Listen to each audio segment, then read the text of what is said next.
1490 WLCX, real news and great conversation for La Crosse. Here's your Daily News Roundup.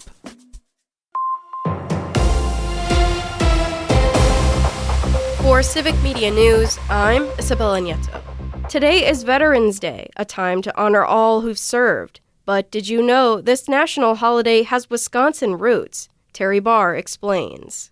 His name is Harvey Higley. And if you haven't heard of him, there's a good reason. The Marinette County man's story had been lost until recently. Harvey is an amazing guy and has an impact on us every year, and nobody knows about it. Harvey graduated from the University of Wisconsin in 1915, and just 2 years later, he found himself in the battlefields of France. He went over for World War I. It left such an indelible impression on him. Todd Pritchard is with the Wisconsin Alumni Association and tells me as he was digging into Higley's background, he found some amazing history. He led the State American Legion, and later Higley served as head of Veterans Affairs under President Dwight Eisenhower. He thought, how can we really dedicate a day to veterans? Created a bill to change Armistice Day to Veterans Day, and that's what we celebrate now every year. Harvey Higley is worth remembering. It's the Wisconsin man's work ensuring our nation never forgets to honor our veterans.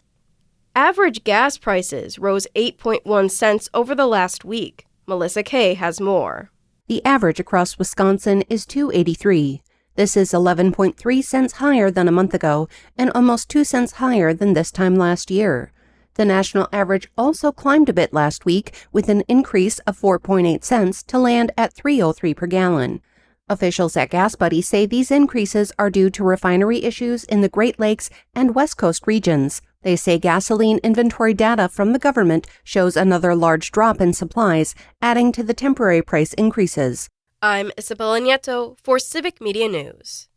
The Packers lose to the Eagles. Hi, I'm Mike Clemens with sports from Lambeau Field, where the Packers folded 10-7 to the Philadelphia Eagles. For a second week in a row, Green Bay's offense failed to generate enough points. Quarterback Jordan Love. Got to get back to the drawing board. Same thing as last week, get back to the film session, trying to find ways to figure out what we're not doing as well right now, what's kind of keeping us in a funk and not letting us kind of get into a rhythm. Packers head coach Matt LaFleur asked if he's concerned about his future. You don't have a long-term extension. With the way things have gone this season, do you think you're coaching for your job? I'm not. I'll leave that for everybody else to decide. I'll just focus on the day-to-day, and I feel like you're always coaching for everything in this league. Packers center Elton Jenkins left the game in the second quarter after fracturing a bone in his lower leg. NBA, the Bucks beat the Mavericks 116-114 in Dallas. They play the Hornets in Charlotte tomorrow night. With sports, I'm Mike Clemens.